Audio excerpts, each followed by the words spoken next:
Taxes in the cryptocurrency investment space have been a dicey business since day one. A lack of clarity from the IRS, combined with a lack of accountability tools for cryptocurrency businesses and retail investors, has created an atmosphere of confusion.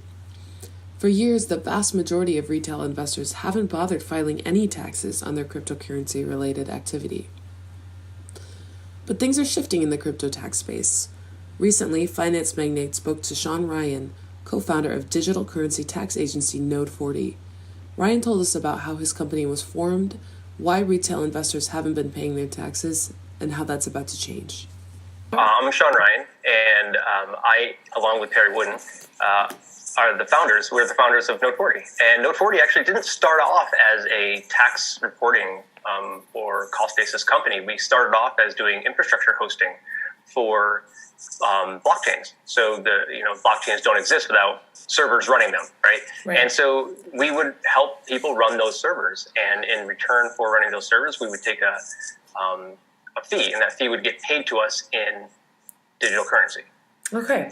So that's actually how we evolved into more of a tax agency, because at the end of the year, we had a lot of invoices that were paid to us in digital currency. We went to our accountant and said, okay, what do we owe in taxes? Now, this is back in 2015, where a lot of this was very new, although the IRS had issued some guidance in 2014 saying it was property. And that's essentially all you needed to know until you really get into the nuances of trying to pay your taxes. Mm-hmm.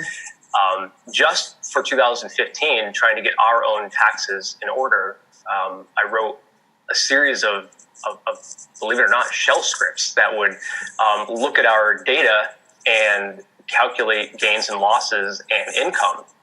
Mm-hmm. And it just spit out a bunch of CSV files that I could hand over to our accountants. But in that process, it became obvious, wow, everybody has this problem. I'm not the only one here. Mm-hmm. So that's when Perry and I just kind of turned to each other and we're like, we have to do this.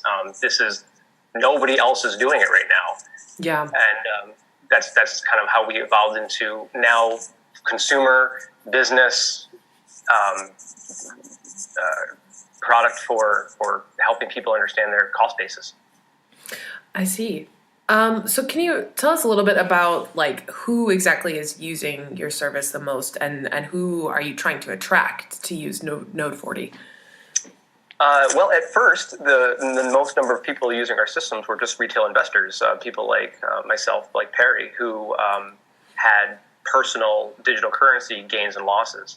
And that evolved quite quickly into businesses mm-hmm. needing to understand their own liabilities, because people everybody can opt to not pay taxes, but generally people think that they can get away with it more than, say, a business would. So businesses, if you are in violation of reporting requirements on a business, either that could put you out of business. So we found that more businesses were looking to pay taxes, looking to understand, and also importantly, not looking to overpay their taxes. So we're seeing more businesses come to us. Also exchanges, believe it or not. Okay. Small and medium-sized exchanges they have the same problem, and especially early exchanges where their guidelines were very vague and it wasn't truly fully understood what people needed to be doing for tracking wise, and what was a gain, what was a loss, what was subject to these property rules. So you have a lot of this historical data that we then sift through to kind of make heads or tails of it. I see. So yeah, so you mentioned briefly that that businesses are more keen to pay their taxes just for legal reasons, and I think I can't remember exactly the percentage, but some crazy percentage of retail investors just don't pay their taxes on their Bitcoin or cryptocurrency gains and losses. Yeah, essentially all of them. I mean, it's not really true. Early on, there was so going back to, I want to say 2013 or 2014. I'm going to say 2013. The IRS kind of did an internal look at their own voluntary reported data from taxpayers, mm-hmm. and they try to figure out how many people are paying taxes on digital currency, and there's not really, because there's no box that says I took part in digital currency trading. What they did is they looked at specifically, I think, Form 8949, which is a form that you would submit to the IRS indicating that you had a trade activity in property. And then they looked for descriptions that people would have included that may have equated to a digital currency reporting. That report ended up finding between 800 and 900 people that voluntarily reported their cryptocurrency back between 2013 and 2015.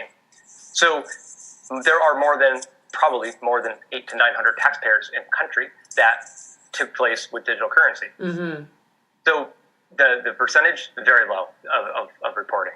That's changing though. We can see this is changing because the agencies are cracking down on this. They're making announcements saying that the enforcement efforts are well underway, and of course the famous one is the Coinbase ones. Right. Yeah. So we have the Coinbase example. Are there any other really how do we know that this isn't just something like, oh, like you better watch out, I'm gonna come, make you pay your taxes? Like, are there concrete examples and of effort that we can see from the IRS and other enforcement agencies? Yes, the IRS. It's if you read IRS publications, you'll notice that they do have working groups that have been set up internally to go after or identify potential tax evaders. I know I think it was July of last year, they they put together. They joined forces. It's something called the J5. It's a Joint Chiefs of Global Tax Enforcement. It's the IRS joined forces with other countries, Australia, Canada, the Netherlands, I think. It is to help identify tax evasion within like global tax evasion, not just within a specific environment. Because a lot of people think that, well, I'm just going to trade in, I don't know, Estonia. I'm going to trade in another country, and I'm going to kind of be sheltered from any tax liabilities. Well, the IRS has already set up, and this is just last year, an organization to help combat that. Also, they announced an internal organization to find specific taxpayers that may be evading taxes with digital currency. This was announced also in July of last year. Okay. So we do see the IRS is actively going after this. But the IRS, they've been beaten up by even other agencies.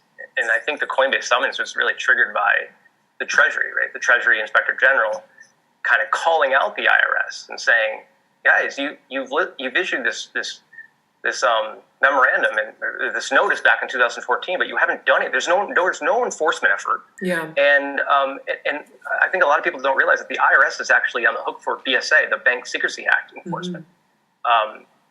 So the Treasury, the FinCEN, which is under the Treasury, they do BSA enforcement for federal banks, but they don't have jurisdiction on the non-federal level. That's the IRS's responsibility. So really this was triggered by the Treasury saying to the IRS, guys, you have to be enforcing this. Like, we're identifying exchanges and individuals that are what we think are money services businesses. Now go enforce them. And the IRS kind of like the response was issuing that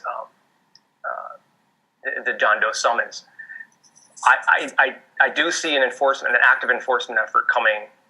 Well, I think it's happening now. Okay. A lot of this stuff is not known to us, but we see it trickle out from time to time in forms of subpoenas or issuance, like the Coinbase. Right. And do you see that as more something that's been targeted toward retail investors, or is it? Yeah. Okay. I think the low-hanging fruit here was Coinbase because they're a big exchange, and they're nicely regulated. It was nice. It was probably low-hanging fruit for the IRS to go after them, to kind of flex their muscles and say, hey, look, we're doing something. We're taking this seriously. But I don't think it's going to stop there, and people should not have any illusions that this is just a one and done. That they're safe. Okay, so I bet that there's at least one person who's listening to this right now who's thinking like, okay, shit, I need to pay my taxes on, my trades, or maybe even if, with the massive drop off that's happened across the cryptocurrency markets this year, right. People have lost money. So if I'm, the average crypto trader, and let's say that I've made enough money where I do need to report, what should I do if I live in the US? Right. Well, you should, it's going to be almost impossible to do by hand. You really need to seek out a platform that can handle that for you. And as a founder of Node40, I have feel like I have a responsibility to say use Node40 because that's what we do. We help retail investors and businesses. We ingest data, their trade data. We can link directly to exchanges. We can ingest CSV files. If you can produce your trade data for us or give us access so we can produce it for you, and that's not just exchanges. That's something people don't realize. It's also wallet data. Like if you have your own wallets, like your Trezors or Ledger Nanos or paper wallets, we can deal with that as well. It's you. Even if you don't pay, you just for peace of mind, you should at least know what your obligations are, because down the road, if you're trying to evade now, down the road, you're going to get called out, because this is a hot button topic for the IRS. So you seek out software like Node40 and provide your data. We can churn it up and spit out what your gains and losses are. And it's an education thing too. I always say this is a big education problem. Educate yourself, or reach out to companies like ours to help educate you on nuances that you might not necessarily know about. Right. Last year was the end of the year. People were there article after article about tax loss harvesting. People, well, what is that? That's trying to take advantage of the fact that you just lost a lot of money.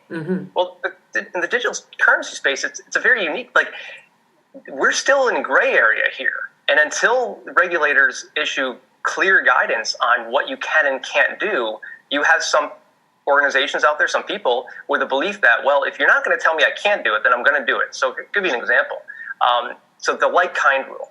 Like-kind rule was is section 1031 of the IRS code that says now, 2018 and beyond, now it says if you sell real property and then take the proceeds and buy new real property, then there's no tax obligation, because you're just basically going from one property to another property. Prior to that, it didn't say that rule was limited just to real property, and people interpreted that to say, well, if I'm trading Bitcoin for Ethereum, that's not a taxable event.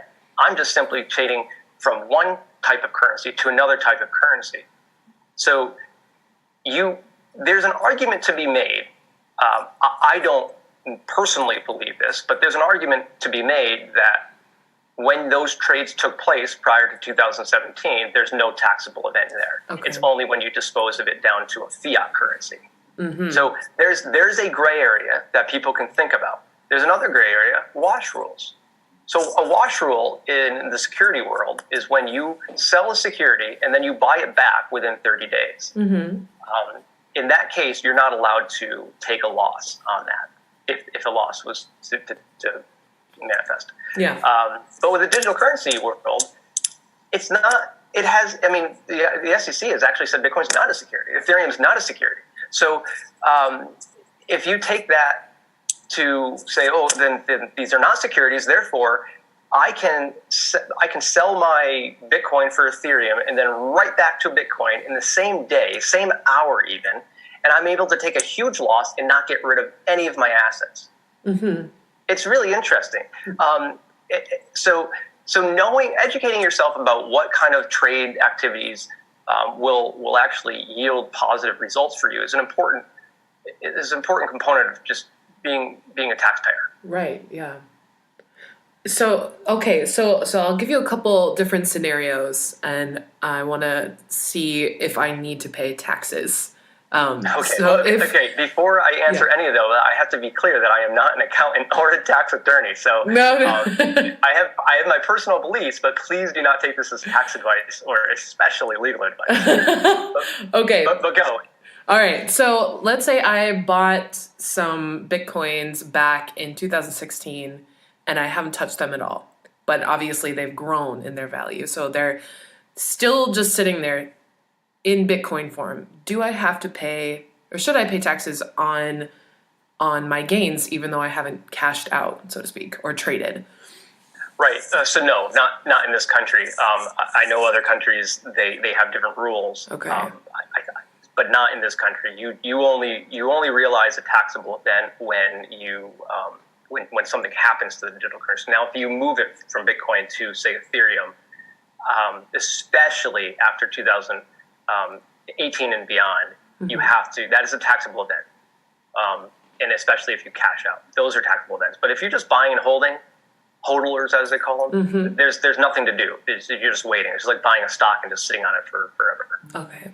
What if I am a small business or an online merchant and I sold something at the beginning of the year for, let's say, like 2 Bitcoins, and let's pretend that those Bitcoins multiplied in value. Because I got them in exchange for something that I sold, is that a gain that I have to report, or is that does the same rule apply? Yeah, no, there's no gain or loss to report. You do have to report your income, though. Okay. So if you received 2 Bitcoin back in January 2018, I think it was trading like, let's say $15,000, then you have an income of $30,000. Okay, so even if it's so that those Bitcoins have lost their value, I still have to pay the taxes for what it was worth at the time of. That's right. Yeah. Anytime you acquire digital currency that you did not buy, so it's goods or services, then you have to pay income. You have to pay tax on the value you received. Yes. Okay.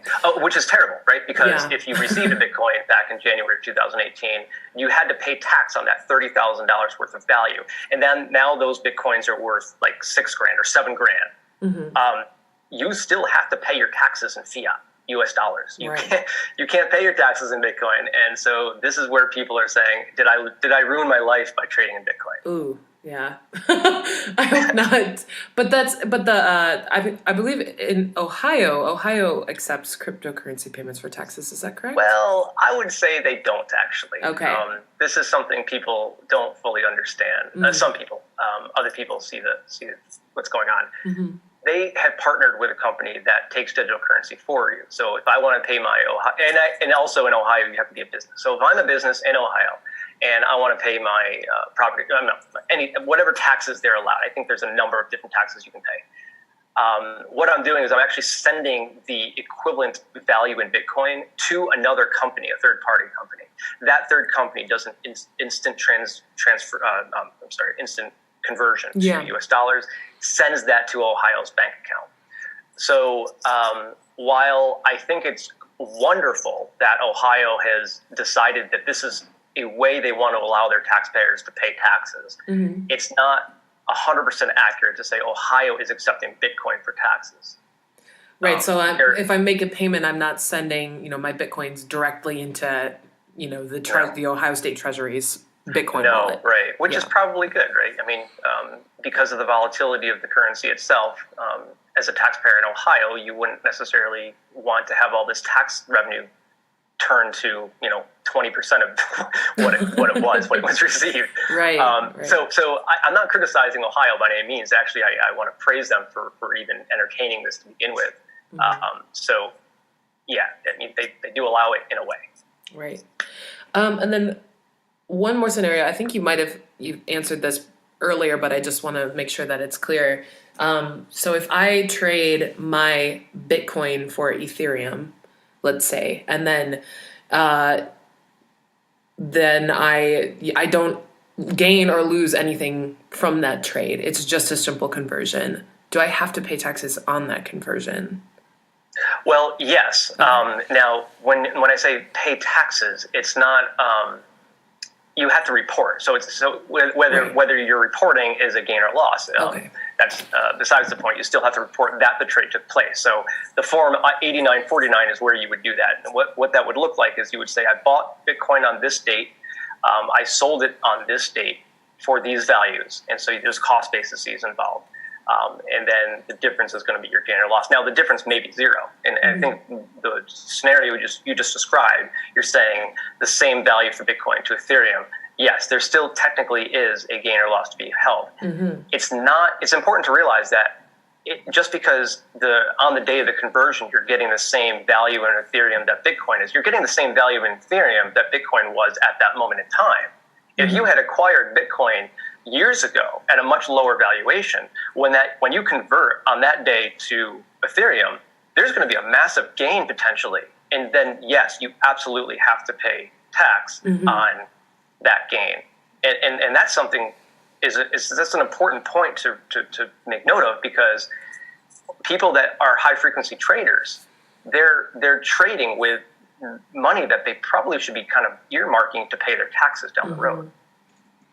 Right, and this is why it's you said that it's important, or at least it's almost impossible to keep track of these things on your own, especially if you're a high frequency trader, because you need to have records of every trade that you've made. Is that correct?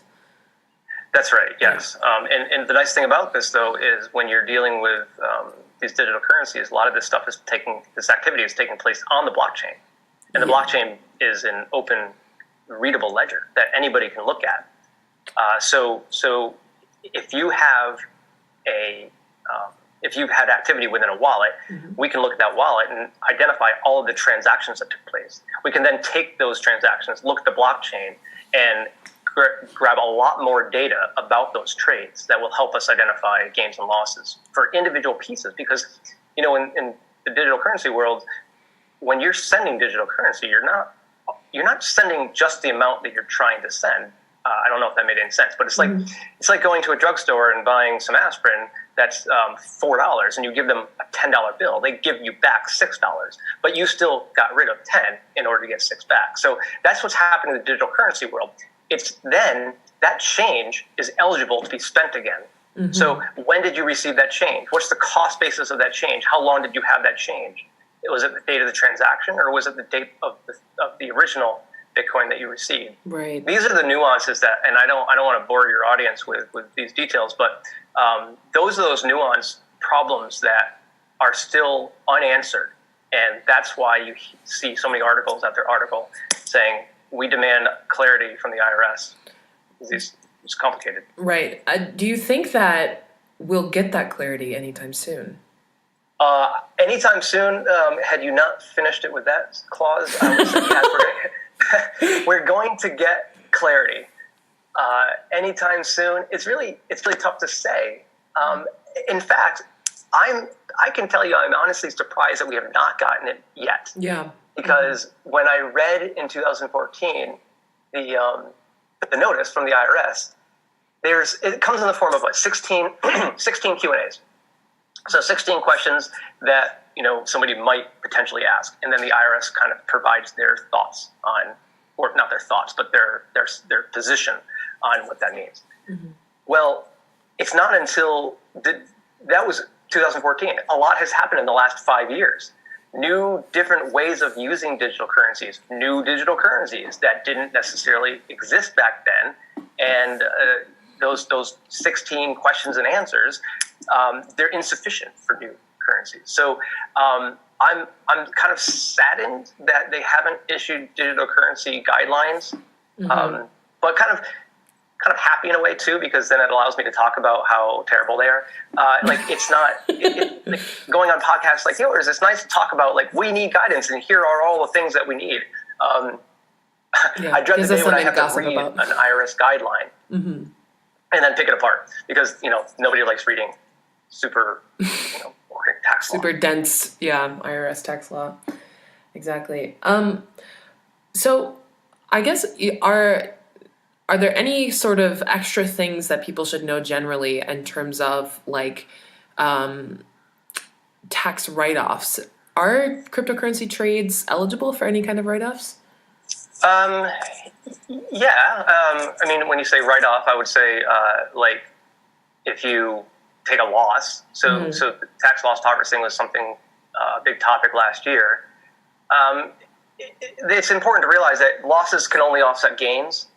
So if you don't have gains to offset, then you can only you can only write off in this country $3,000 a year. Okay.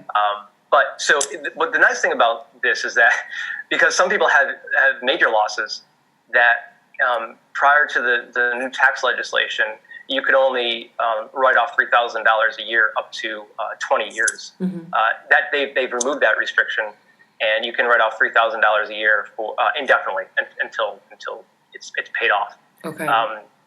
But there's still now you can only offset up to 80% of your income. So you can't actually get a credit. So if your loss brings you below paying taxes, they're not going to give you a credit. It'll just have to carry forward for future years. But there's other write-offs too. I mean, there's gifting. So if you give a charitable gift, in the form of digital currency, and you can write off that true value, which is really nice because now if your currency appreciates in value, you can give away digital currency to a charity at the matured value without having to have a reported gain. And that's nice for the charity because now they're receiving a big chunk of digital currency as well. Right. And is it possible, I know that in at least with certain kinds of retirement accounts that fiat deposits into those accounts are write-offable. So you can write those off.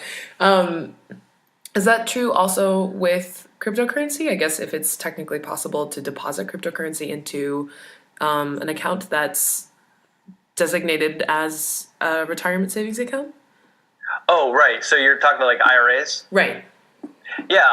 So unfortunately, I don't know. I haven't experienced this myself. And before I go and give any idea of what this means, I do know that people are contributing Bitcoin into an IRA. I know it's a thing. I know it's allowed. I don't know the mechanics of how that works, but yeah, you can essentially you can do that. Okay, good to know. So I want to ask this question. We talked about this a little bit before the interview started, but for the diehard kind of libertarians who might be listening to this, who believe that Bitcoin and other cryptocurrencies are something that shouldn't be taxed, can't be taxed, and that the whole financial system is broken. Sure. Can you address those people? Right. I understand and I sympathize with that philosophy. It's not. It's tough because now you get into politics and it almost, I want to say, it doesn't matter what your opinion is. It does matter what your opinion is because that's how change happens in America, right? Yeah. So on that front, it absolutely matters. But you have to look at it from a practical perspective. From the government's perspective, if something of value moves ever, it's taxed. And there's not really, that'll always be the case. Yeah. So whether you believe taxes are illegal or not, okay, you can believe that, but the judge is not going to care. A jury is not going to care. Right. Well, maybe a jury will care. But you got to pay your taxes or run the risk of getting in trouble. So it's tough. I mean, personally, I don't. It doesn't matter whether you want to pay taxes or not. There's enough people out there that want to pay the taxes. So a company like mine and Node40, where our product is Node40 Balance, is that product exists for people who want to pay their taxes, not for people who don't want to pay their taxes. Right. And we have an influx of customers. I'm not trying to convince people philosophically that they should pay taxes so I can get them as customers. Yeah, absolutely. Well, I think that's all my questions for today. Can you quickly tell us, for people who might be interested, how they can reach you or find you? Yeah, so you can reach us at Node40.com. And on our website, this is something we pride ourselves in. Our phone number is there. You can give us a call. You can send us an email. And we are very good at responding. We love talking to people. It improves our own product. When we hear directly from people what their concerns are, we build that into the product. So we're very accessible. Awesome.